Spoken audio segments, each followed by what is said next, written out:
Matt, quick, I'm a little confused. I don't know where I was at. This is my fault. Cliff Kingsbury was the head coach of USC. He was working for USC. Maybe Oklahoma. he was the head coach at Oklahoma. Well, they got him with the SC something behind. Was he a special? Because I'm like, I thought he was completely gone. But who's the guy? Oh, Lincoln Riley is the guy that was head coach. I was about to say, but they got Cliff Kingsbury as with an SC background, as if he was there. They showed him on the. Cliff was a senior offensive analyst for the USC. Okay. For USC. Yeah, and I think the tie-in is the Caleb Williams thing. Got you. But they showed him on the sideline. Oh, you showed him on the sideline of USC. Yeah. Oh, okay. Yeah, and I was got like, you. where? I thought he was like by the completely graphic. gone. I didn't know he did. Well, he went to Thailand. Yeah, I didn't know he did work with USC this past year. Yeah, he joined the staff in April 2023. Gotcha. Okay. He got straight off the plane and went to SC. That's only timely because he's interviewing for the Bears offensive coordinator. Mm-hmm. Yeah, which is very, very interesting with the draft approaching. As we welcome back our friend Matt George, who ran from his car to yell at us, not knowing we were working through a trade proposal that, in fact, does not include Keegan Murray, despite the fact that Kenny and I were insistent on working through that deal. But to talk about it. The new episode of Locked On is out or on its way out? It's out. It dropped yesterday. Talking with the Brooklyn Nets about this exact scenario. Mike Helbridge's discussion. We got the Indiana Pacers at the Golden One Center tonight. Of course, Tyrese Halliburton holding courtside, won't play. Rick Carlisle, despite the fact he was upgraded to questionable last night, he was in fact ruled out by Rick Carlisle at that very same shoot around. Obviously, no Siakam yet. Bruce Brown is gone, but Shavano is here. Hey. Buddy Hield is back, and that sparked Kenny to out the blue say, what are the top 5 Buddy Hield moments of all time? And no matter what the first 4 are, I know what number 1 is, and I think you know what number 1 is. So let's just throw out a couple of others. Jesse has a collection of moments where Buddy Hield calls for reviews 1 minute into the game. Those are always good. But you said say something nice about Buddy. So here's the Kobe night. The 40, was it 40? Oh, yeah. 41. Yeah. 41. Yeah. Yeah, that was I know, he unfortunately Buddy thinks he's Kobe. But that was obviously if you don't believe in yourself, nobody else will. That was an emotional night for everyone who part of the NBA and loves the NBA, and emotional night for Kobe fans, and Buddy had himself a night that night. Yeah. So there was a good one. That was a good one. I have a good one, but I have a not so good one. So we'll start with the not so good one. Since I'm the only one that's always nice to Buddy. I'm only the one that's nice to Buddy. Sure. When he broke Jaeger's play in Golden State and shot a 3 and made it, Jaeger still yelled at him. Yeah. Yeah. That was the game where Kevin Durant spoke on it, right? Dame Lillard. Dame Lillard was like, he made it. Like there was one too where Kevin Durant got caught looking at Jaeger and then looking back. It might have been that same game. game. Went over and talked to Buddy. Like, why is he tripping? Dame Lillard tweeted about it. Yeah. KD was. But yeah, Kevin Durant said something. Yeah. Kevin. Yeah, that might be number 2. I forgot about that one. That might be number 2. Jaeger spends all this time drawing up a play, but he says, I'm going to take this 29-footer. And what happened right after that? And then he drew up another play, and Buddy was afraid to shoot. Yep. And the Kings lost. Was it Buddy who took that shot with like 3 seconds left to go on the clock, and Tyrese is like, what is he doing? See, you ruined it. You ruined it. I knew that's where that was the number 1. That's the greatest Buddy Hield play of all time. And it wasn't 3 seconds. It was like 8. And Buddy shoots the ball from half court, and it hits the backboard or whatever it does. Tyrese gets it, lays it in. Tyrese turns around, looks directly at Harrison Barnes and says, what the F was that? And Harrison just shakes his head. That is the greatest Buddy Hield play of all time. Oh, man. Matt, do you have a favorite Buddy moment? you've named all the ones that popped into my head, but I remember this game, so I just looked it up. When Buddy went for 42 in Minnesota in an overtime win over the Timberwolves, he had a 42-point night. I don't remember That too was much the more. Kobe game, wasn't it? Was that the no? I thought the 41 was against the Celtics. The Kobe game was against the Celtics. Well, Yeah. Kobe, the Kobe game was Kobe had just passed away. Oh, so And it was they Minnesota. played Minnesota. Yeah. Okay, I so imagine 42. So then he had a 41-point game against Boston and a loss against Boston too. I got those mixed up as the Kobe, that being the Kobe game. So that was a big one too when he went off for I 41 don't in remember Boston. that one. Yeah, he went off. Yeah, he went off. He had a bunch of threes and everything. Yeah, he went 11 of 21 from 3-point range in that game. Do you remember the Tyrese play that we're talking about? Oh Where yeah. Buddy shoots Oh, it from like oh, half yeah. court? The camera caught Tyrese perfectly. Oh, and Did we you- all were did- saying the same thing. 100%. Did you find it on Twitter? It was on YouTube, Oh, okay. but I think we could find it on Twitter. Knew it. Dr. David. Dr. David knows. Jalen and Jacoby might be my favorite Buddy. Oh play. man, that's a classic. Buddy healed, flamethrower. So That's a classic. let's play a quick game really quick here because I'm looking at this box score from the 41-point night in Boston. The starting lineup for the Kings that night was Buddy Hield, Corey Joseph, Nemanja Bjelica, Harrison Barnes, and Rashawn Holmes. That was the starting five for the Kings in that game. oh. So Buddy Hield man. scores. Buddy scores 41. Harrison Barnes had 20, by the way. But Buddy Hield scores 41 points. How many shots total do you think he took? 28. 20. I'm gonna give him the benefit of the doubt. I'm gonna 24. You guys are both very, very close. It was 26, but that's not the game. So he scored 41 points on 26 shots, right? Harrison Barnes had 20 points.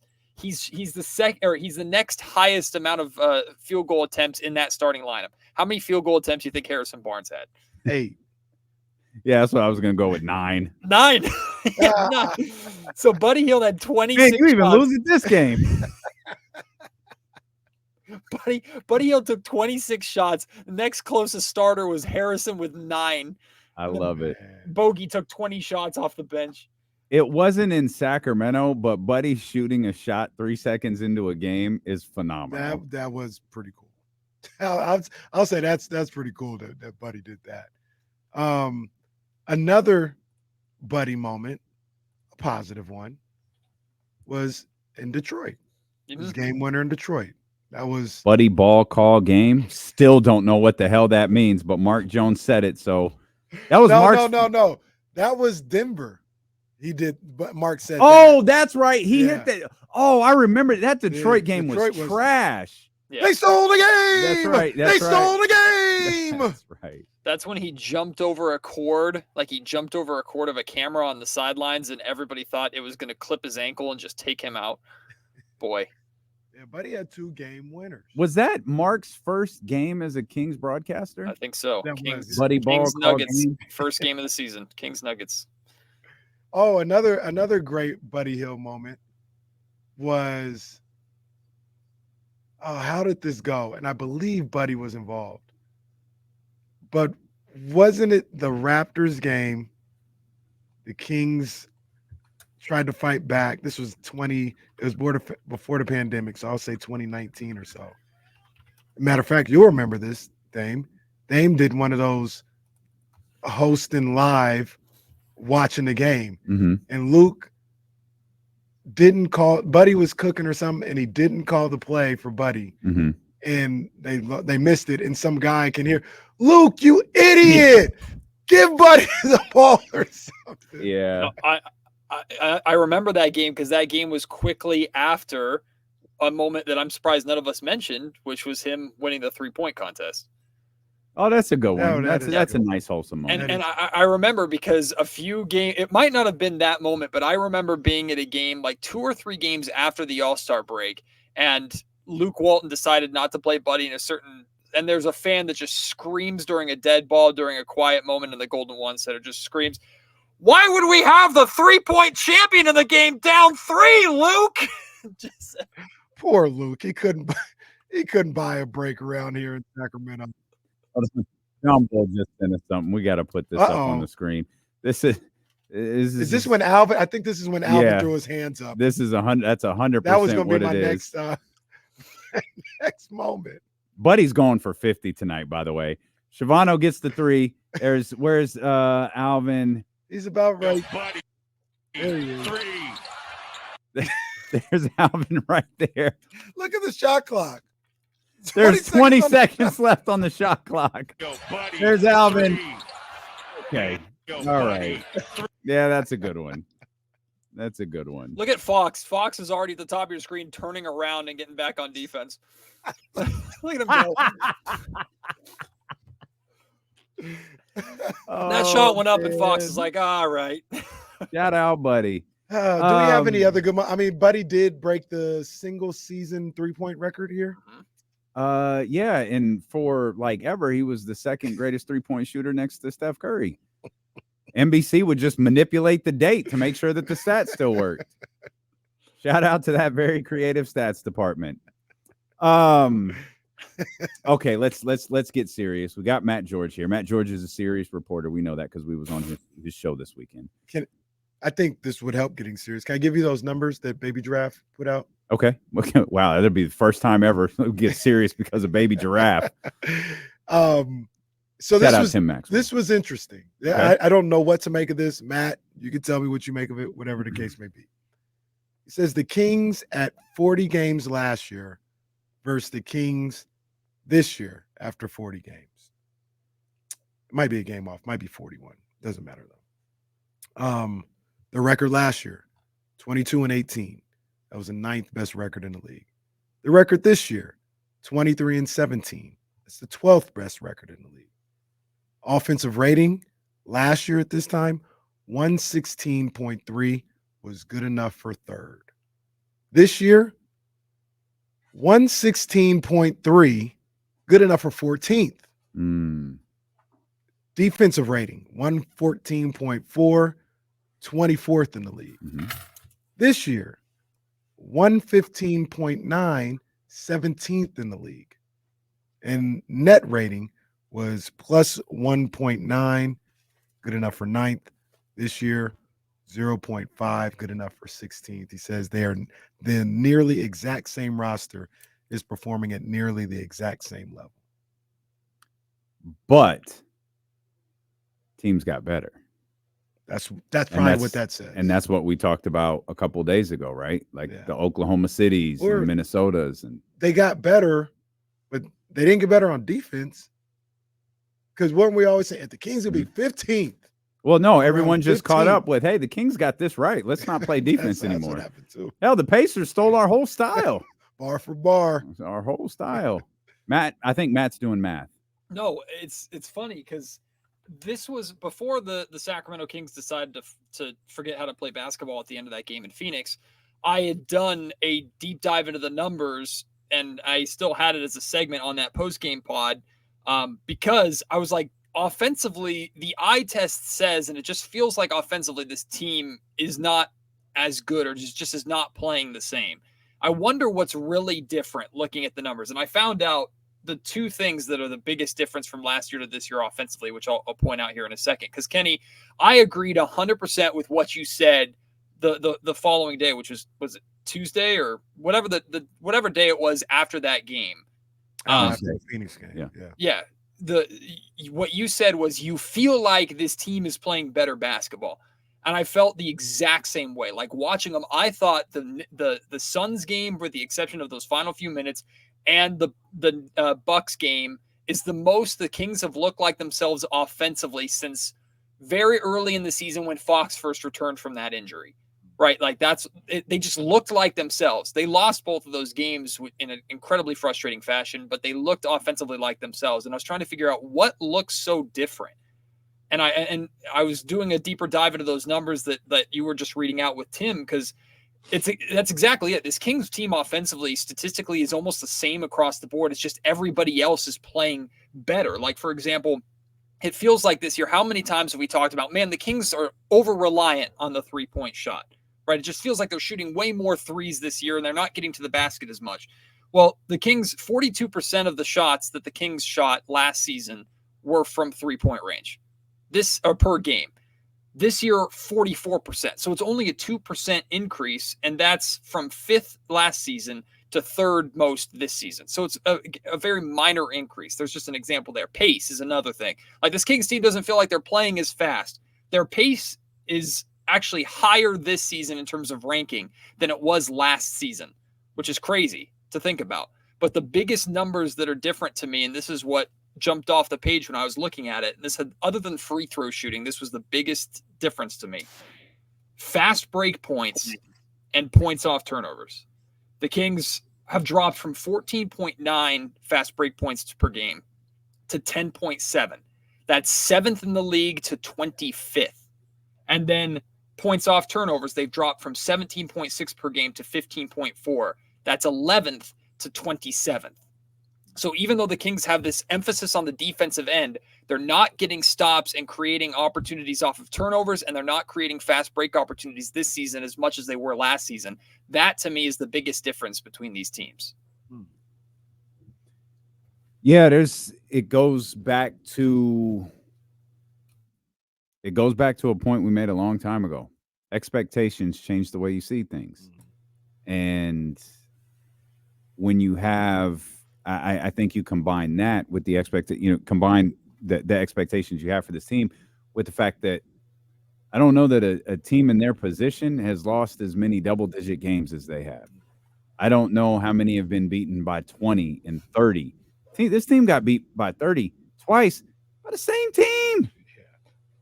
Like, how you do that? And so that puts the microscope on the bad, where in reality it's what these numbers bear out. It's probably pretty damn close to the same. And we knew 48 wins probably wouldn't get you the 3rd seed again. And I saw RP up here saying, 48 wins was the 8th seed in 2019. Bro, you cherry picked. You went back like 5 years. We went through year after year. 48 wins got the Kings the 3rd spot. You could find 48 wins getting a team a 4th spot, a 5th spot, a 6th spot. You can go back to the year 48 wins. You didn't make the playoffs. Right. Like, those are outliers. There's literally no rule to those, win. It just kind of whatever happens that year. 48 wins at 2 might be an outlier, but 48 wins and out is an outlier also. The fact is the team didn't make a ton of changes during the off season, and they're playing like it. And we're frustrated about it when we should have all expected it. We've got the same basketball team we did last year with somehow, and I don't know how this is possible, a better De'Aaron Fox and a better Domantas Sabonis. But there's 2 positions that aren't very good right now. And real quick, Matt, the other thing, because you mentioned they went through the offseason, didn't make any moves. They really didn't make any changes. But I don't know if people look at it this way. Because they didn't make any changes and make any moves, they still have moves to make. Like, essentially, the Kings, I don't think they didn't make any moves in the summer and like, we're happy with this team forever. Okay. They're like, there's nothing right here to change up. We'll go into the season, we'll assess some stuff, and it still leaves us open to be able to make moves at the trade deadline or next summer if that happens. Like, they're not incapable of making moves just because they didn't make moves this past summer. And I would actually argue the opposite. If they would have done something in the summer, that would have been it. Now, would that be a better team, same team, worse team? We don't know. But they still have a move to make is essentially my point.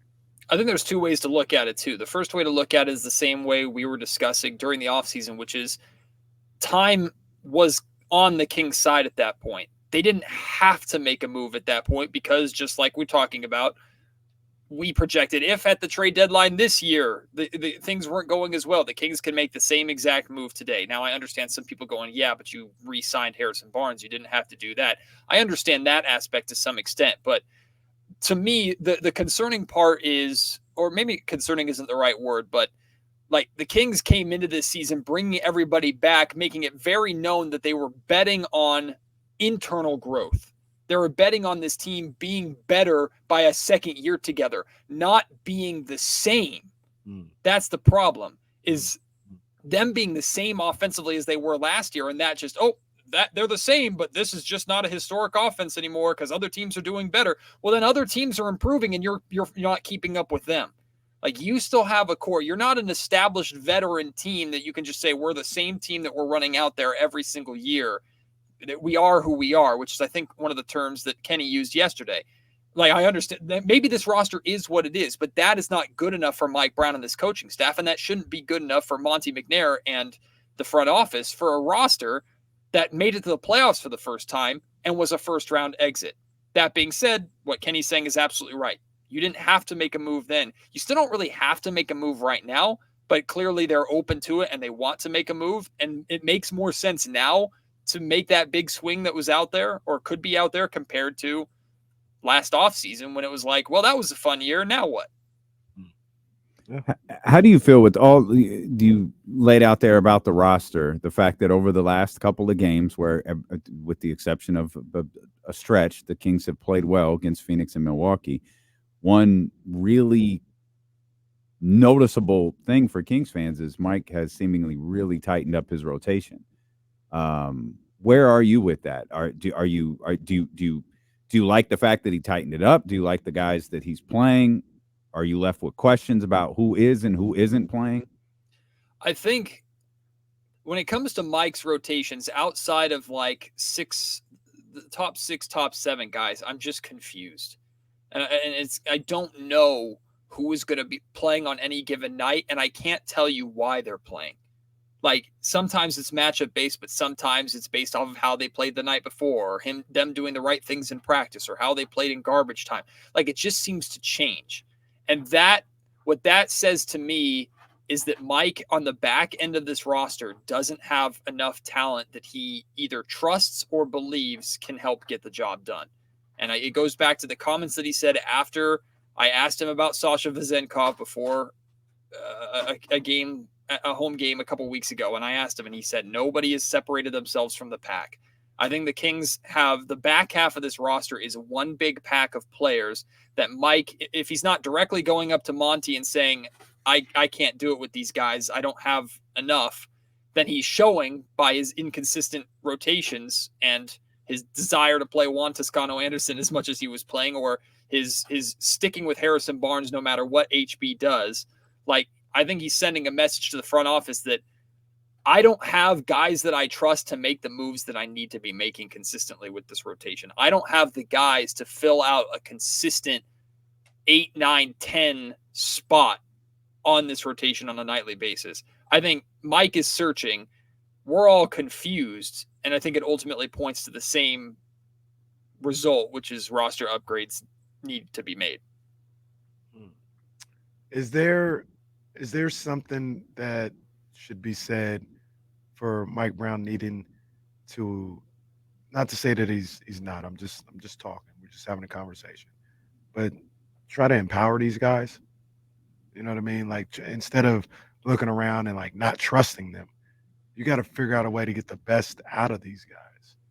And by inconsistent minutes, or, playing a guy like JTA, or, something like that, just constantly reminding them, like, you guys aren't good enough. I don't have nobody I could trust. Guys, all this other stuff, that doesn't seem to be helping at this point. So why don't you give Sasha a real chance and be like, look, man, I'm going to throw you out there. You may not always make the right play, but I need you to work hard and be ready to go. And I'm going to give you 5 to 7 games to show me what it's like. Find a different way to get the most out of these guys. Because what if nobody comes? What if nobody is traded or anything like that? You're gonna have to deal with these guys for another 30 games. Look, I hear what you're saying completely. I think, like, Mike Brown is certainly not blameless in this situation at all, because he definitely could be doing more to empower certain people. And I've said on this show, I've said on the podcast, like, I don't understand how the Kings can't get something consistent out of a EuroLeague MVP. I know the NBA game is different, but Sasha is a sharpshooter on a roster in a league where shooting is at a premium, and on a roster where floor spacing is good. So, like, there are questions that I have about certain guys on this roster. Like, every time JaVale McGee plays over Alex Len, which hasn't been happening much recently, but there were games where every other night it would be a different one of the two. And I'm sitting here going, why? Like, it's clearly Len is the better guy. Len is the more reliable guy, the more established guy. So Mike has made decisions that certainly have all of us scratching our heads. That being said, I think it's kind of a matter of perspective. I would argue that Mike has empowered certain guys on this roster by showing that if you play hard and do things the right way, you're going to get an opportunity. And if anything, he's shown his entire roster that you will get a chance at some point. It's what you do with that chance. Now, you might be frustrated when you're sacrificing your chance for somebody else's, or when you take that chance, like Keon Ellis, play really well and then suddenly fall out of the rotation again, which I don't know if that has anything to do with his two-way status and the certain amount of games that he has. No idea. I'm still a little perplexed as to why Keon Ellis is completely out of the rotation when I thought he was playing really, really well. I know why Davion Mitchell's out of the rotation. I think I have an answer to the Keon Ellis thing. Okay. Because we asked ourselves, we were kind of looking at the rotations, and it dawned on me, we following the Orlando game, the massive game from Malik Monk. I don't remember if it was Orlando. Or Toronto. After the Orlando game, we started talking about, like, Malik needs, if you're not going to start Malik, it's fine, but Malik needs to be in the 30-plus minute range. Mm-hmm. Now Malik has essentially just become, at first he was kind of like the de facto second point guard. Now he actually is the second point guard behind De'Aaron Fox, and those extra minutes might be coming at the expense of either Keon Ellis or Davion Mitchell, because those guys haven't been in the rotation, and you see Monk's minutes now in that 30-plus range. Yeah, that's a good point too, and I talked a lot about that, and maybe that's a sacrifice that needs to be made, which in the grand scheme of things, I think this goes to the final point that I wanted to say to what you said, Kenny, is like Mike's number one job is to win basketball games. That's his number one job. He's on a team that is not a playoff drought that's just trying to make it to the playoffs anymore. It's trying to get back to the playoffs in a Western Conference that's only gotten better. Affirm yourself as an established playoff team, and then build enough good habits during the regular season that when you get to the postseason, you'll be better than what you did last season when you were eliminated. Like that's what Mike's ultimate job is and his ultimate goal is. And if he has to leave behind 4 to 6 guys on his roster in order to get that done because they aren't cutting it, I think he's willing to make that move. And I think he has enough of respect in the locker room for people to know that that's not, like, he and JaVale McGee are very, very close. I don't think JaVale McGee's probably too happy with the fact that he's fallen out of the rotation completely, but I think both are man enough to have a conversation where Mike can look at JaVale and go, Len's doing it and you're not. So that's where I'm questioning this Kings approach to this trade deadline. I wonder if the trade deadline approach should be different. As fun as it is to have the Bridges conversation or the Jeremy Grant conversation or the Kyle Kuzma conversation, that big piece to add, I wonder if the focus should be shifted to, if you're calling the Nets, you're calling about Finney Smith or Royce O'Neal, or you're calling about these other pieces, these side pieces that give Mike a 7th, 8th, 9th, and sometimes 10th option consistently to play the type of way that he thinks this Kings team can play, at least in the short term. I think that might be the approach to the trade deadline now. Jesse, tweet out Matt's looking for side pieces. We can get that out there to the universe. I hate it here. Britt's not on Twitter, is she? I hate it here. Okay. No, you don't. You love it. I also think JaVale's. George came on D-Lo and KC and said he wants side pieces. That's what he said. We all heard it. Every single one of us heard it. I also think JaVale's chilling. JaVale's 35 years old. I don't think he's too worked up about anything. Though I think you guys are a little hard on JaVale. JaVale's fun. I enjoy JaVale. Alex Lynn feels more like Alex. Mike Brown. What he feels a lot more like a Monty McNair player, yeah. But like what Mike Brown is looking for. JaVale can be an adventure, and sometimes Malik can be an adventure. Mm-hmm. You don't really need 2 adventures on the same time. You got to just go with one. And on top of that, it feels like Alex has never played bad.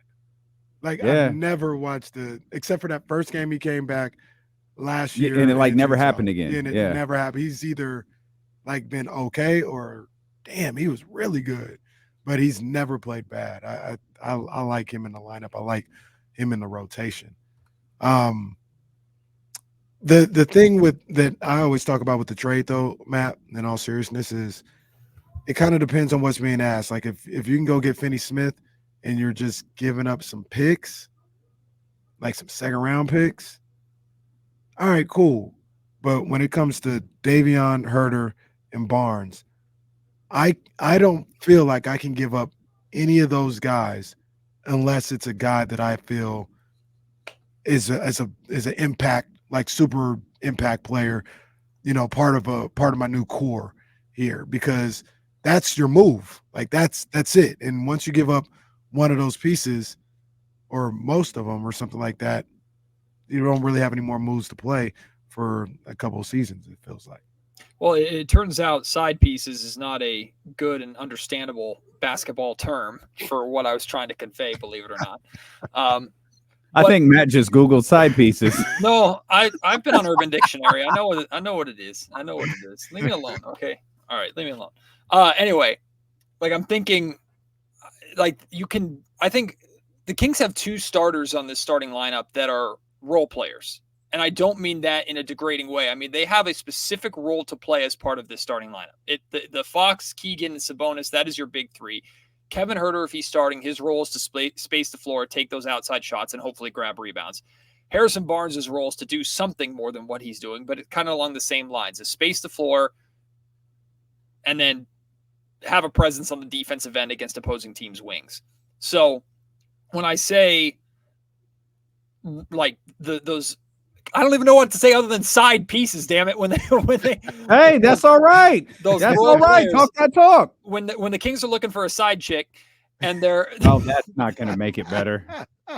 They're looking for players that can, if they're trading Kevin Herter or Harrison Barnes for it, they don't have to get a Kyle Kuzma necessarily or another big name to fill that role. But if they can get a starter or 2 or a role player that can play that starting 2 spot or fill that 7th man role behind Malik Monk or whoever it is that can come in and play the way that Mike wants to play and help on the defensive end and continue to help space the floor and provide some length and athleticism at 6'7" to 6'9", which is what this team overall lacks. Like, I'm thinking you can target those guys without a big name being attached to that. That's what I mean.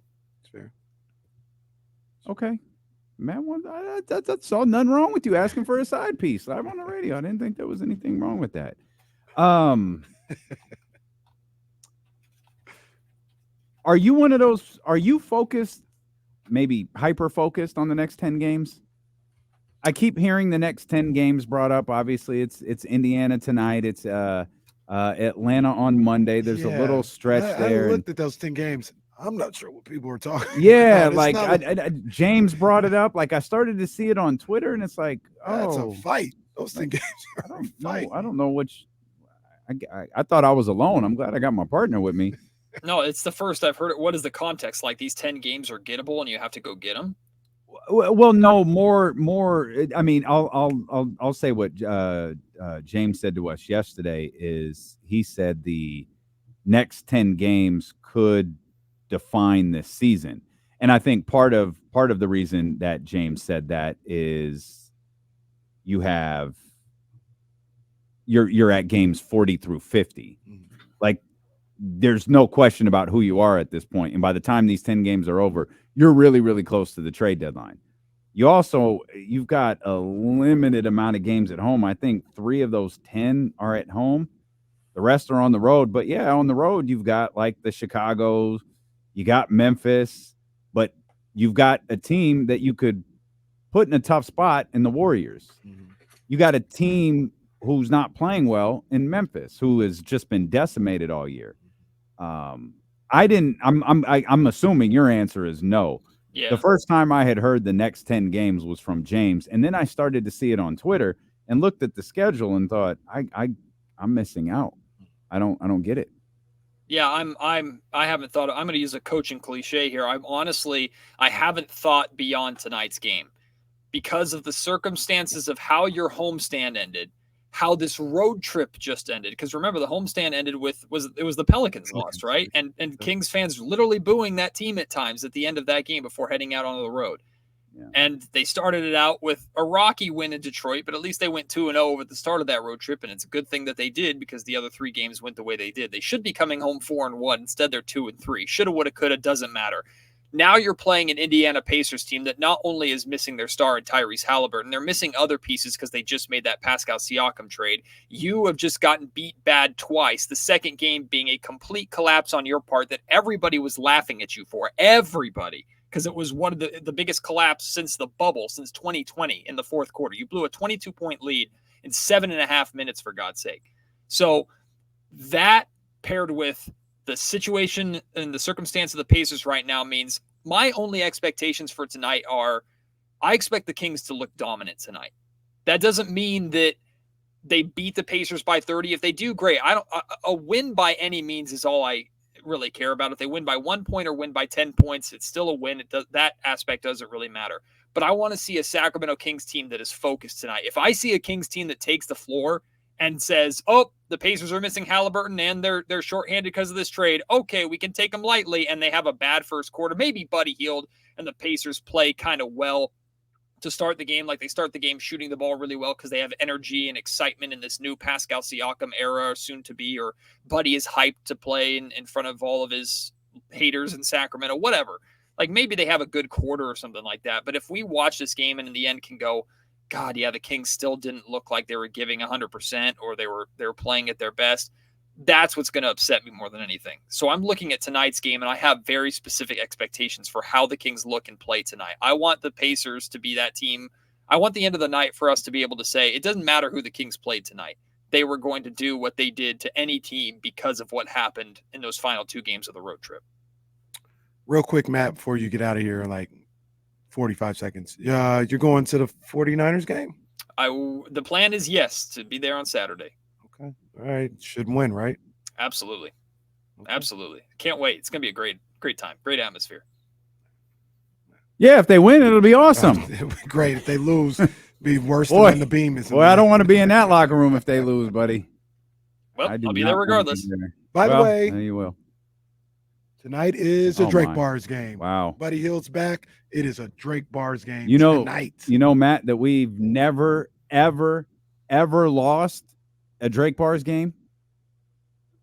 Great. Matt really is sick of us. He meant it this time. Matt said he's sick of us before. I think this was the first time he actually meant it. Y'all started the show trying to trade, or started No, the show trying no, to trade Keegan Murray. We had a Y'all, conversation. no. No, you're like you're turning into Twitter. That's not what happened. We had a discussion about what it would take to land Mikal Bridges, and after a lengthy discussion, we worked through. Keegan Murray's not a part of that conversation. It just needed to be worked through. I'm behind on the Locked On Kings podcast. I didn't know. Otherwise, I would have thrown out Kevin Huerter and Kobe Jones. No, Matt's not going to talk to us for the next week. We're never getting back on Sports Extra with Matt and Kevin. One and done. Unbelievable. Grand opening, grand closing. Make sure you check out the latest episode on the Locked On Kings podcast so you don't fall behind like I did and to get promptly yelled at by Matt George 2 minutes into the show. Check that out wherever you get podcasts from, or check it out on YouTube, man. Really, really good stuff on YouTube.